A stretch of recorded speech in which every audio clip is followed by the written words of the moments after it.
L'autofiction est un genre littéraire qui brouille les frontières entre la fiction et l'autobiographie. C'est une forme hybride où les auteurs s'inspirent fortement de leur propre vie, de leurs expériences et de leurs émotions pour construire en tout cas un récit. Contrairement aux autobiographies traditionnelles, l'autofiction ne recherche pas une exactitude factuelle, absolue, mais au lieu de cela, elle embrasse la subjectivité, permettant aux auteurs de remodeler et de réinterpréter leur vie à travers le prisme de la fiction. Donc ce genre se nourrit de l'ambiguïté entre le réel et l'imaginaire. Il invite les lecteurs à s'interroger sur la nature de la vérité et le rôle de l'auteur dans la construction de son propre récit. L'autofiction défie les frontières conventionnelles de la narration, créant un espace où l'histoire personnelle se mêle à l'invention littéraire. La puissance de l'autofiction réside donc dans sa capacité à saisir la complexité de l'expérience humaine. En mélangeant réalité et fiction, les auteurs peuvent ainsi explorer leur vie intérieure avec une profondeur et une nuance que les mémoires traditionnelles n'atteignent pas toujours. C'est un genre qui célèbre la nature subjective de la mémoire et la quête insaisissable de la connaissance de soi. Maintenant, parlons de Serge Dobrowski, puisque le terme autofiction a été inventé en tout cas par l'écrivain et critique littéraire français Serge Dobrowski en 1977. Il a utilisé pour décrire son roman Fils, une œuvre qui entrelace avec audace des éléments de sa propre vie et des éléments fictifs. L'objectif de Dobrowski a été de créer une nouvelle forme littéraire qui transcende en tout cas les limites de l'autobiographie et de la fiction. Fils explore la relation complexe de Dobrowski avec son père. Le roman plonge dans des souvenirs personnels, les dynamiques familiales et les troubles émotionnels, brouillant les frontières entre le vécu et la création littéraire, bien évidemment. Donc l'utilisation par Dobrowski de son propre nom pour le protagoniste accentue encore la nature autobiographique de l'œuvre. La publication de Fils a marqué un tournant dans la littérature française, suscitant un débat sur les frontières du genre et l'éthique de la fictionnalisation de sa propre vie. En tout cas, l'œuvre de Dobrowski a ouvert la voie à une nouvelle génération d'écrivains qui ont adopté l'autofiction comme moyen d'explorer le soi et sa relation au monde. Maintenant, quelques auteurs et leurs travaux. Donc, suite à l'œuvre révolutionnaire de Dobrowski, une vague d'auteurs a émergé, adoptant donc l'autofiction comme un outil littéraire puissant. Marguerite Duras, connue pour son style minimaliste et son exploration du désir et de la mémoire, a intégré des éléments d'autofiction dans des romans comme L'Amant et La maladie de la mort. Ses œuvres brouillent ainsi souvent les frontières entre passé et présent, réalité et imagination, reflétant ainsi ses propres expériences dans le Vietnam colonial et ses relations complexes. Annie Ernaux, autre figure marquante de la littérature française, a constamment utilisé l'autofiction pour disséquer ses expériences de vie avec une honnêteté sans faille. Donc ses œuvres, notamment La Place et Les Années, explorent les thèmes de la classe sociale, du genre et de l'ascension sociale. S'inspirant fortement de sa propre enfance et de ses combats personnels. Donc l'écriture d'Ernaux se caractérise par sa charge émotionnelle brute et sa volonté donc de saisir la complexité du vécu. Christine Angot, connue pour ses romans controversés et chargés d'émotions, repousse encore plus loin les limites de l'autofiction. Donc ses œuvres telles que L'inceste et Un amour impossible abordent des sujets tabous avec une crudité qui brouille souvent les frontières entre fiction et réalité. L'écriture d'Angot se caractérise par son intensité, son exploration des traumatismes et sa volonté de remettre en question les normes sociétales. Maintenant, l'autofiction à travers les exemples, parce qu'au-delà de la France, l'autofiction a trouvé un écho auprès d'écrivains du monde entier, donc inspirant un large éventail d'œuvres qui explore la complexité de l'identité, de la mémoire et de la condition humaine. Le roman monumental en 6 volumes de Karl Ove Knausgaard. D'ailleurs, il disait « Je veux me débarrasser de l'intoxication de moi-même ». J'ai trouvé ça magnifique. Donc cette œuvre, donc My Struggle, euh, est un exemple frappant d'autofiction contemporaine. Cette œuvre tentaculaire relate de la vie de Knausgaard et les routines quotidiennes, banales en tout cas, aux réflexions profondes sur l'amour, la famille et le sens de la vie. Donc le classique culte de Chris Cross et Love Dick met les fictions, philosophies et autobiographies dans une exploration brute et sans concession du désir, de l'obsession et du processus créatif. Le roman, donc, écrit comme une série de lettres de Cross à un homme nommé Dick, qui brouille les frontières entre réalité et fiction. Donc, c'est un portrait d'une honnêteté crue, et ces exemples illustrent la polyvalence, en tout cas, de l'autofiction et sa capacité à englober un large éventail de thèmes, de styles et de perspectives. Donc des portraits intimes, de combats personnels, aux explorations grandioses de la condition humaine, l'autofiction continue de captiver les lecteurs par son mélange unique de réalité et d'imagination. Concernant l'éthique, eh bien, depuis sa création, l'autofiction a suscité à la fois l'enthousiasme et la controverse, bien évidemment. Les critiques du genre s'interrogent souvent sur l'éthique de la fictionnalisation d'événements réels et sur le préjudice potentiel qu'elle peut causer aux personnes dont la vie est liée au récit de l'auteur. Le débat est centré sur les questions de consentement, de vie privée et de la responsabilité des auteurs de protéger donc de l'identité des personnes dont ils parlent, et c'est comment dire, une nécessité. Certains donc soutiennent que l'autofiction brouille les frontières entre vérité et fabrication, ce qui rend difficile en tout cas pour les lecteurs de discerner le réel de l'imaginaire. Et cette ambiguïté affirme qu'il peut conduire à des malentendus, des interprétations erronées et même à une atteinte à la réputation des personnes qui ne souhaitent peut-être pas voir leur vie exposée dans un contexte fictif. L'autre revers, mais qui est similaire dans le fond, donc les défenseurs de l'autofiction, je vais un peu parler de mon expérience après, mais les défenseurs de l'autofiction vont quant à eux, soutenir que le genre offre une perspective unique et précieuse sur l'expérience humaine.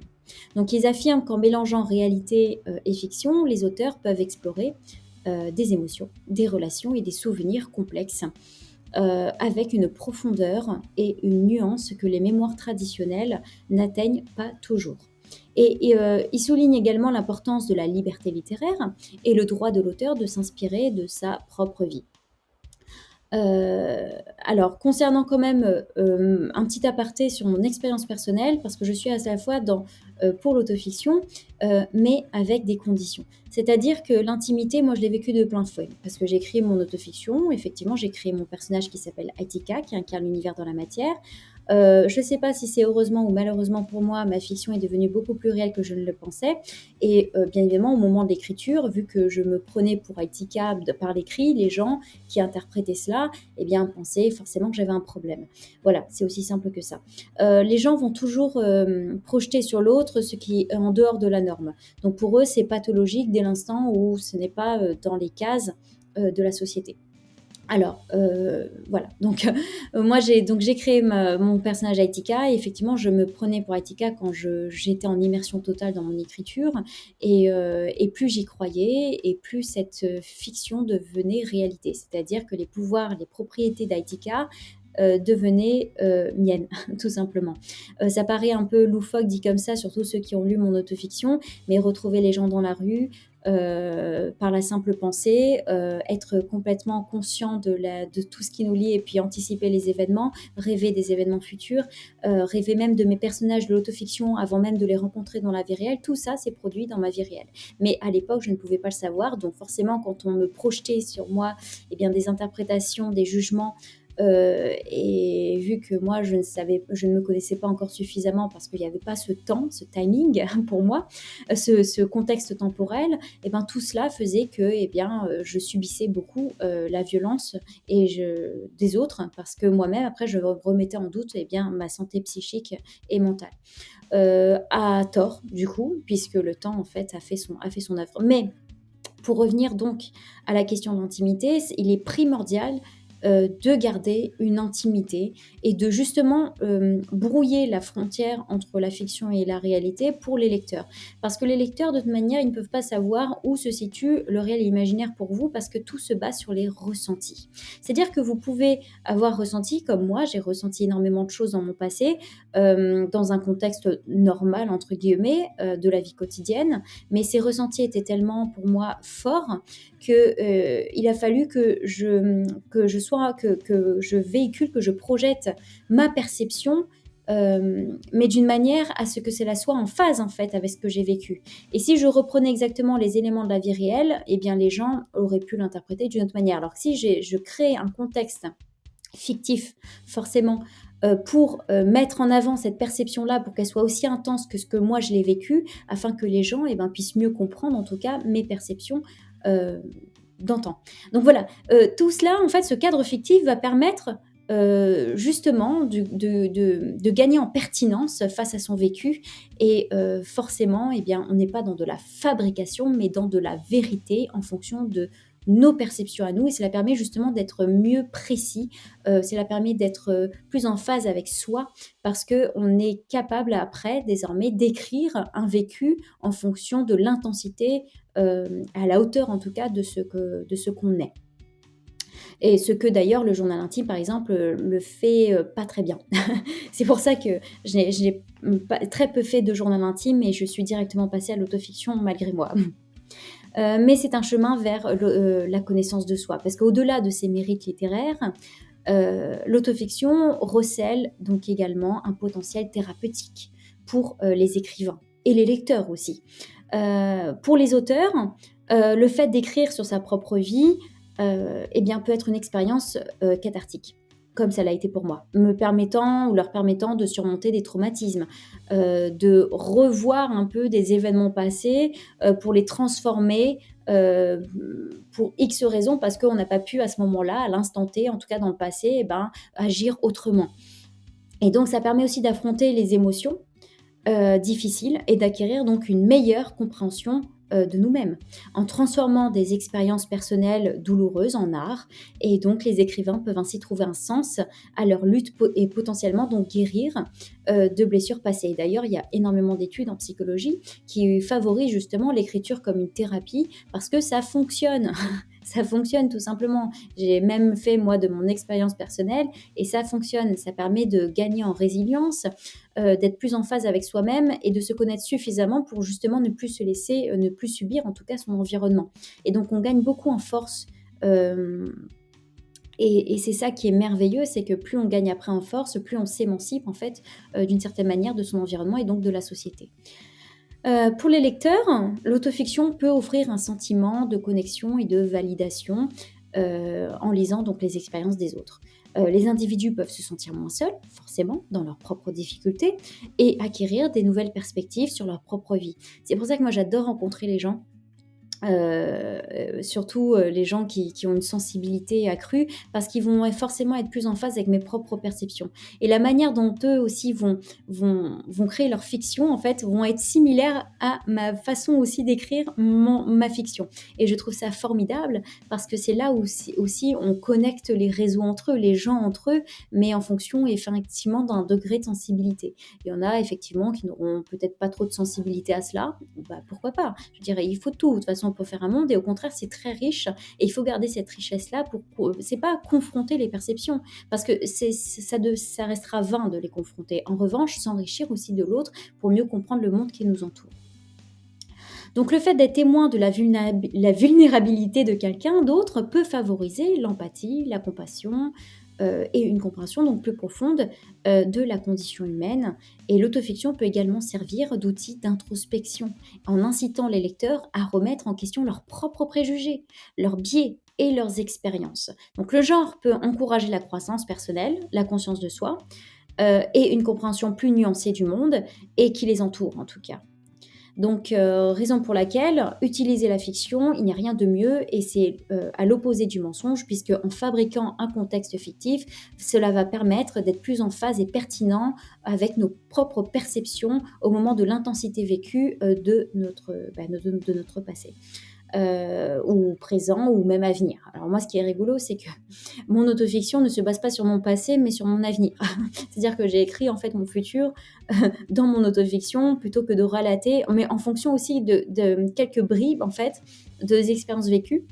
Mais tous les personnages que j'ai créés, sauf 2, eh bien, viennent de mon futur, enfin venaient de mon futur du coup, et ils sont réels ces gens-là, mais je ne les ai connus que 6 ans plus tard.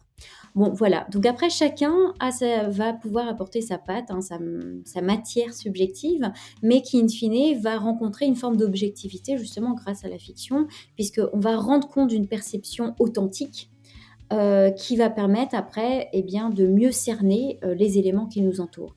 Et plus aussi vous vous intéresserez aux autofictions des autres, et c'est ça qui m'importe aussi beaucoup, par le biais de ma société, et plus en fait ça permet de mieux comprendre les tenants et les aboutissants de chaque vie et mieux comprendre aussi la société qui nous entoure. Et tout est lié, c'est-à-dire que même la politique aussi. Je veux dire aujourd'hui la politique est complètement déconnectée, avec un ego démesuré et ne cherche certainement pas à comprendre les gens. Ouais, on va faire des stats, super, mais la vie ne tourne pas autour des statistiques, il faut arrêter les conneries. Là, il faut vraiment s'intéresser à l'individu. Après, pourquoi pas faire des statistiques en fonction eh ben, de l'authenticité de chacun et pas en fonction des masques que chacun utilise dans la société. Le problème, c'est qu'aujourd'hui, on ne voit que ça parce que la société a forgé des gens qui ne peuvent pas être authentiques. C'est pas possible parce que si vous êtes authentique, vous êtes exclu d'une certaine manière de la société. Les plus authentiques, ce ne sont pas ceux qui réussissent entre guillemets, hein. Donc ceux qui vont entre guillemets réussir dans la vie capitaliste, dans la société capitaliste, ce sont des gens qui vont porter des masques. C'est obligatoire. Ce sont des gens qui vont pouvoir manipuler. Or moi, vu que je combats cette manière de fonctionner, en créant mon microcosme, eh bien l'idée c'est, de rapporter cette authenticité, de créer en fait un nouvel univers politique, mais basé sur cette authenticité, non pas sur du fake. Voilà, donc au final, où est la fiction? Pour moi, la fiction, on vit en plein dedans, enfin la fiction, du mauvais genre, on est en plein dedans, hein, la Marlène Schiappa, la politique actuelle. Pour moi, c'est la fiction du mauvais genre, c'est-à-dire ce sont des gens qui ne sont même pas basés sur l'authenticité, mais sur du fake, c'est du mensonge. La société actuelle est basée sur du mensonge. Voilà, conclusion. Voilà, c'est ma perception de la chose, alors que si on voyait les bases de manière beaucoup plus saine, et ben peut-être qu'au final, après les formes de fiction, déjà on inverserait les pôles et la fiction serait vue comme quelque chose de beaucoup plus authentique et transparent plutôt qu'une réalité complètement déformée en fait, qui est pour moi forcément, comme je vous l'ai dit, beaucoup plus fictive que la fiction en tant que telle. Donc voilà, j'espère que cette vidéo vous aura plu. N'hésitez pas eh bien, à laisser des commentaires si ça vous a plu et puis à partager aussi. Abonnez-vous à la chaîne si ça vous tente et si vous voulez en tout cas en apprendre plus sur l'autofiction. Sachez que maintenant, c'est bon, j'adopte un petit rythme plus régulier. Donc, toutes les semaines, vous aurez une vidéo comme ça pour eh bien, vous inspirer, vous donner des outils, en attendant en tout cas le lancement des box thématiques. Oui, ça prend du temps parce que eh bien, j'ai des investissements à faire. Il y a un lien dans la description si vous voulez participer à cette cagnotte pour faire avancer les choses un petit peu plus vite. Et les sous, ça tombe pas du ciel, donc je travaille énormément aussi à côté. Voilà, donc ne vous en faites pas, je ne me tombe pas les pouces en faisant mes petites vidéos à côté. Je travaille beaucoup pour essayer de m'acheter ce que je dois acheter pour que vous ayez de la qualité au niveau des box thématiques. Je vous souhaite à toutes et à tous eh bien, une bonne journée ou une bonne soirée, une bonne nuit, pourquoi pas, et vous dis à très bientôt. Bye bye.